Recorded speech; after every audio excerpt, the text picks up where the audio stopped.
आज हम class 9th का फर्स्ट चैप्टर पढ़ रहे हैं और उसी के अंदर हमने स्टेट्स पढ़ ली थी और क्वेश्चन भी कर लिए थे इन टेक्स्ट क्वेश्चन।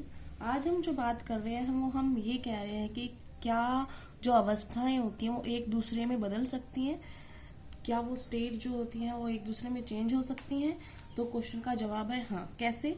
तो मैंने दो यहाँ पर फैक्टर लिखे हैं, एक टेम्परेचर और एक प्रेशर। पहले हम टेम्परेचर को स्टडी करते हैं, लेकिन टेम्परेचर को स्टडी करने से पहले आपको ये पता होना चाहिए कि टेम्परेचर को कौन कौन से स्केल में मापा जाता है। वैसे तो टेम्परेचर को 3 स्केल में मापा जाता है। तो एक होता है सेल्सियस स्केल, एक होता है केल्विन स्केल और एक होता है फारेनहाइट।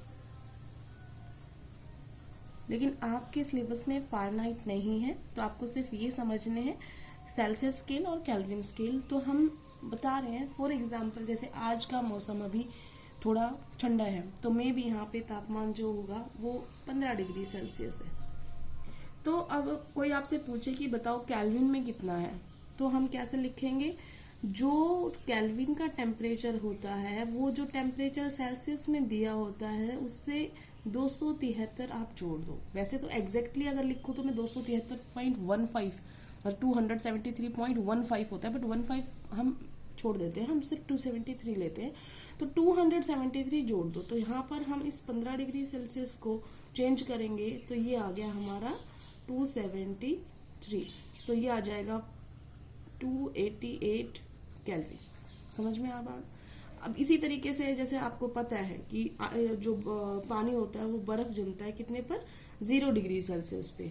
तो इसको अगर हम केल्विन में करें तो इसका मतलब 0 प्लस में 273, तो आंसर क्या आ जाएगा हमारा 273 केल्विन। आपको उल्टा भी क्वेश्चन दिया जा सकता है। फॉर एग्जाम्पल आपको क्वेश्चन ये भी दिया जा सकता है कि कन्वर्ट करो आप 300 केल्विन को सेल्सियस में। तो आप कैसे करेंगे? फॉर्मूला यही है, temperature kelvin temperature Celsius plus में 273। आपको दिया कौन सा है? केल्विन। आपका निकालना क्या है? तो आप इसको इधर भेज दो। टेम्परेचर सेल्सियस निकालना है तो ये माइनस कर दो, टेम्परेचर केल्विन में से 273 माइनस कर दो, तो आपका कितना आ जाएगा? 300 में से हमने निकाल दिया 273, that will be equal to 27 degree Celsius. समझ में आ गया ये सारा? तो ये हमारे पास 2 स्केल होते हैं। अब हम बात करते हैं कि टेम्परेचर का क्या इफेक्ट होता है। सीधी सी बात याद करो, आपने बर्फ जमा रखी है, ठीक है ना? बर्फ जमा रखी है, तो बर्फ कौन सी अवस्था में इस वक्त? सॉलिड में है, ठोस अवस्था में है, ठीक है। आपने उसे बाहर रख दिया, तो बाहर क्या हो गया? तापमान ज्यादा है, 0 डिग्री सेल्सियस तो नहीं है हमारा, 15, 20, 25, 30 जितना भी हो। तो यहाँ पर हमने टेम्परेचर को क्या बढ़ा दिया? टेम्परेचर को बढ़ाया। तो टेम्परेचर को बढ़ाया तो सॉलिड किस में चेंज हो गया? लिक्विड में। बर्फ जो है वो पिघलने लग जाएगी, ठीक है ना? तो तापमान बढ़ाने से सॉलिड जो होता है वो लिक्विड में बदल जाता है, ठोस अवस्था द्रव में आ जाती है। अब सोचो, तुमने जो पानी बना उसको गैस पे रख दिया, बर्नर ऑन, और उसके बाद अब क्या होगा? पानी उबलने लगेगा, थोड़ी देर में भाप बनने लग जाएगी।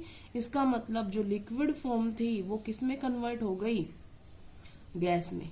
क्या करने से? तापमान बढ़ाने से। ये बात समझ में आ गई? ये उल्टा भी हो सकता है। उल्टा कैसे? आपको गैस, मतलब जैसे आप समझ लो आपने पानी बहुत गर्म कर रखा है, ठीक है ना, और अब आपने उसके ऊपर ढक्कन लगा दिया पतीले के ऊपर, तो देखना आपने गैस तो बंद कर दी और जो भाप बनी थी वो बाहर नहीं जा पा रही, तो जो गैस है वो क्या हो जाएगी? धीरे धीरे जब तापमान नीचे आएगा तो धीरे धीरे देखना प्लेट के ऊपर बूंदे दिखाई देती हैं आपको पानी की। तो इसका मतलब जो गैस थी वो किस में कन्वर्ट हो गई? लिक्विड में। और जब आप उसको पानी को फ्रिज में रख दोगे तो वो क्या बन जाएगा? सॉलिड बन जाएगा। इसका मतलब तापमान बढ़ाने से सॉलिड लिक्विड में चेंज हुआ, लिक्विड गैस में हुआ, और तापमान घटाने पर गैस लिक्विड में और लिक्विड सॉलिड में चेंज हो जाता है। तो इसका मतलब तापमान बढ़ाने घटाने से अवस्थाओं में परिवर्तन कर सकते हैं हम। पहली बात समझ में आ गई। दूसरी बात, जब हमने किसी सॉलिड को लिक्विड बनाया तो किस टेम्परेचर पे वो सॉलिड मेल्ट होना शुरू हुआ? तो ये उसका क्या होता है? Melting point. मेल्टिंग पॉइंट को हिंदी में बोलते हैं बेटा गलनांक। तो गलनांक वह तापमान है जिसके ऊपर कोई ठोस अवस्था अपनी द्रव अवस्था में आती है। Melting point is that temperature at which A solid converts into its liquid form. ठीक है, अब लिक्विड गैस में जब बदला उसको क्या बोलेंगे? Boiling point. क्या बोलेंगे? Boiling point. और हिंदी में बोलते हैं इसको क्वथनांक। Boiling point is that temperature at which a liquid form of a substance changes into its gaseous form. क्वथनांक वह तापमान है जिसके ऊपर द्रव अवस्था किसी चीज की अपनी गैसीय अवस्था में आने लगती है। ठीक है, ये बात तो समझ में आ गई। तो ये हो गया हमारा पूरा। अब हम बात करते हैं कि प्रेशर के होने से क्या होता है। उससे पहले मैं आपसे कोई क्वेश्चन पूछना चाहती हूँ।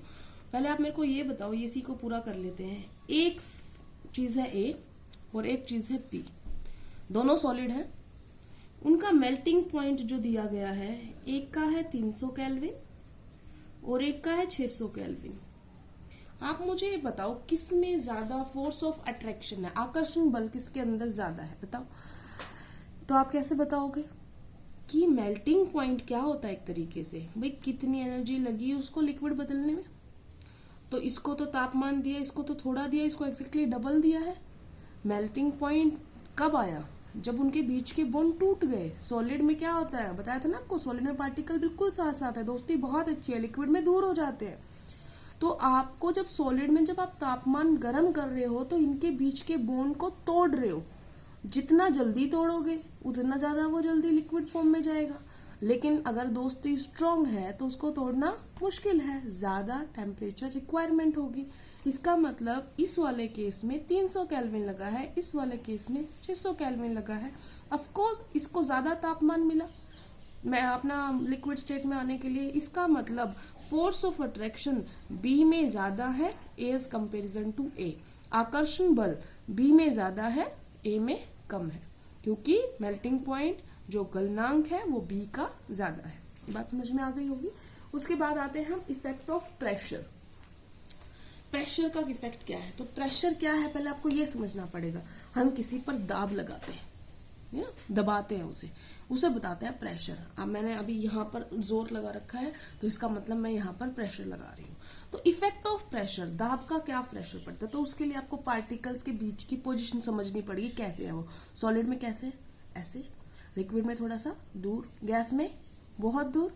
तो सोच के देखो, अगर मैं दाब लगाऊंगी तो जिसके बीच में जगह है वो तो पास में आ सकता है, लेकिन जिसके बीच में जगह ही नहीं है, सॉलिड के बीच में तो या तो स्पेस होता ही नहीं है, होता है तो बहुत ज्यादा कम होता है।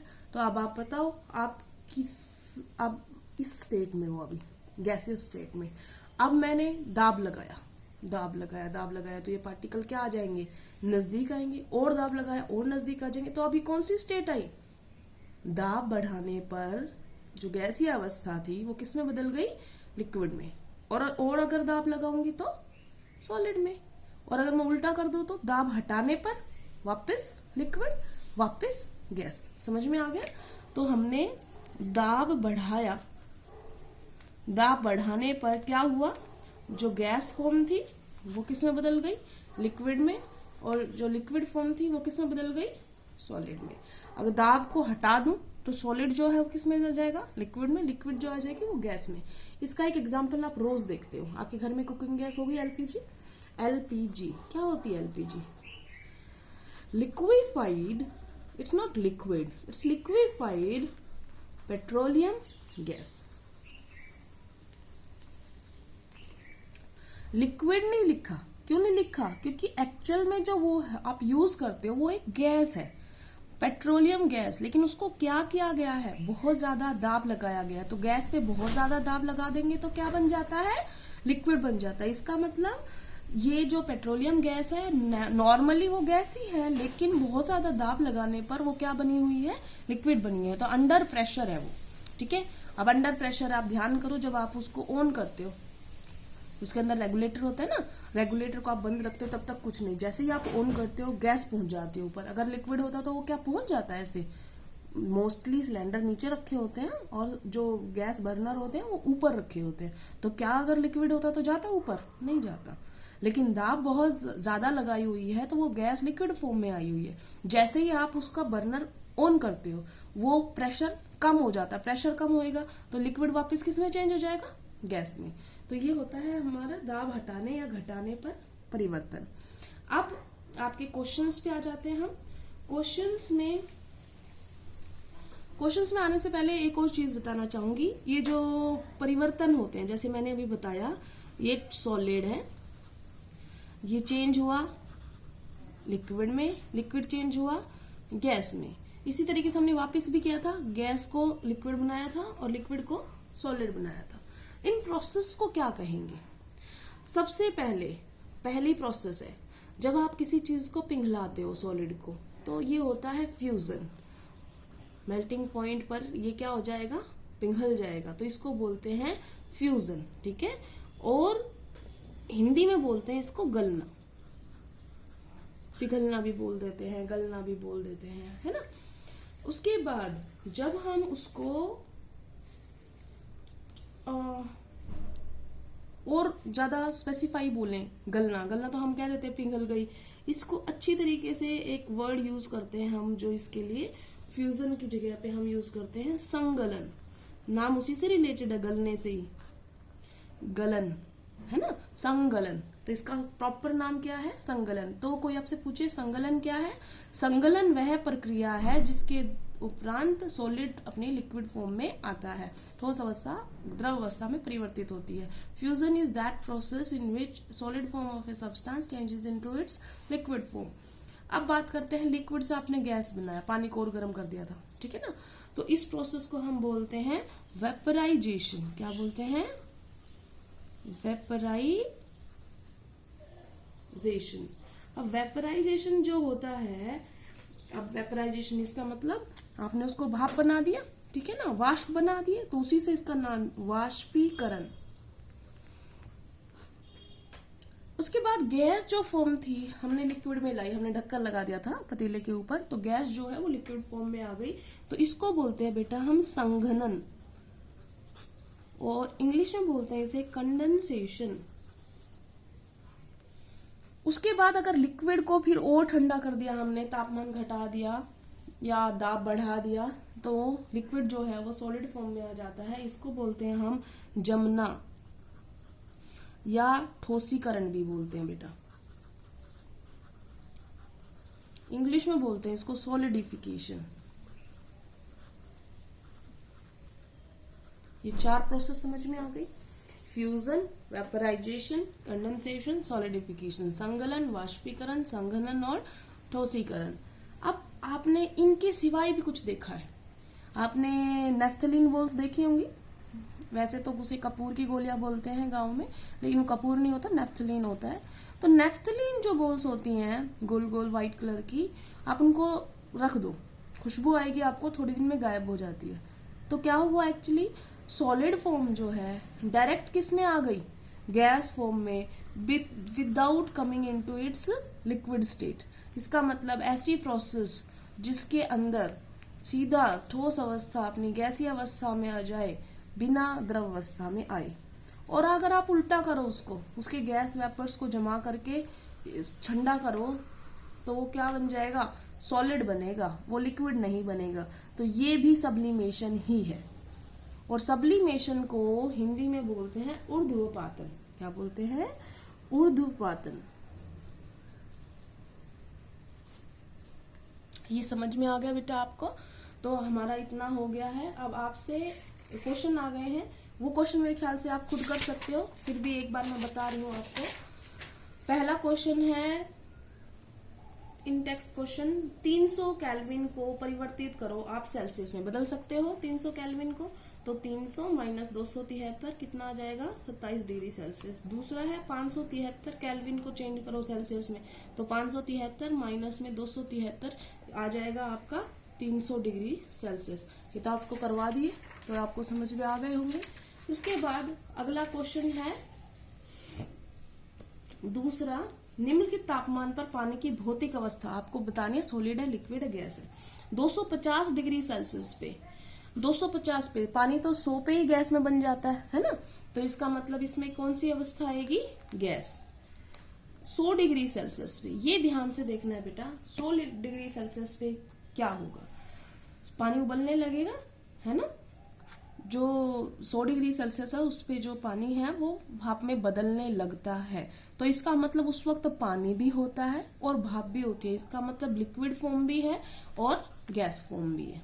ठीक है, कोई आपसे पूछे 0 डिग्री सेल्सियस पे, वैसे क्वेश्चन सिर्फ इतना ही है लेकिन फिर भी मैं पूछ रही हूँ, पानी की अवस्था अगर 0 डिग्री सेल्सियस पे पूछे तो क्या होता है, पानी बर्फ बनने लगता है, पूरा नहीं बनाया अभी। तो इसका मतलब लिक्विड भी है और सॉलिड भी है। आई थिंक अब समझ में आ गया होगा आपको। अब आपसे पूछा गया है कि अगला क्वेश्चन तीसरा, किसी भी अवस्था में परिवर्तन के दौरान स्थिर क्यों रहती है, किसी भी पदार्थ की अवस्था परिवर्तन के दौरान स्थिर क्यों रहती है। तो क्या बोलना चाहता है वो कि जब हम कुछ कर रहे हैं, मतलब मान लो फॉर एग्जांपल तापमान गर्म कर रहे थे, हमने अभी पढ़ा था सॉलिड से हमने लिक्विड में लाई, मान लो हम गर्म कर रहे हैं तो हम पहुंच गए हैं किस पर, उसके मेल्टिंग पॉइंट पर। तो मेल्टिंग पॉइंट पे देखो, मान लो किसी का मेल्टिंग पॉइंट 50 डिग्री सेल्सियस है, तो उस वक्त वो क्या होगा, 50 डिग्री सेल्सियस पे हम और गर्म कर रहे हैं तो जो तापमान है वो नहीं बढ़ रहा, हालांकि हम गर्म कर रहे हैं, लेकिन वो जो बढ़ नहीं रहा वो इस वजह से क्योंकि इस मेल्टिंग पॉइंट पे वो जो ऊष्मा और प्रदान की जा रही है वो किस में लग जाती है, उसकी अवस्था परिवर्तन में लग जाती है। इसका मतलब क्या होता है कि पदार्थ की अवस्था को चेंज करने के लिए, जो आकर्षण बल को तोड़ने के लिए जो ऊष्मा है वो इस्तेमाल हो रही है, तो वो आपको दिखाई नहीं देती। ठीक है ना, तो हम तापमान बढ़ाए जा रहे हैं, आपको दिख नहीं रहा कि तापमान क्यों नहीं बढ़ रहा, बट वो क्या हो जाती है, वो अवस्था बदल जाती है। ठीक है ना। अब आते हैं अगला क्वेश्चन, फोर्थ, वायुमंडलीय गैसों को द्रव में परिवर्तन करने के लिए कोई विधि सुझाइए। तो गैस है, कोई भी गैस हमें वायुमंडल से है, कोई भी है, आप गैस यहाँ पर है ना, गैस को आप क्या करोगे, अगर आप नजदीक ले आओगे तो हम द्रव में बदल सकते हैं। तो इसका मतलब गैस को आप क्या करेंगे, दाब बढ़ा दे। ठीक है ना, दाब बढ़ा देंगे तो क्या हो जाएगा, नजदीक आ जाएगी। और भी अगर आपने ध्यान किया था, हम गैस को कैसे बदल सकते थे, ध्यान करो यहाँ पर हमने कैसे करा था, गैस को लिक्विड में तापमान कम कर दिया था, ठंडा कर दिया था। तो इसका मतलब हम एक दाब बढ़ाकर और दूसरा तापमान कम करके। ठीक है ना, तो ये आपके क्वेश्चन थे, ये मैं आपको भेज दूंगी। बाकी समझ में आ गया। Thank you class.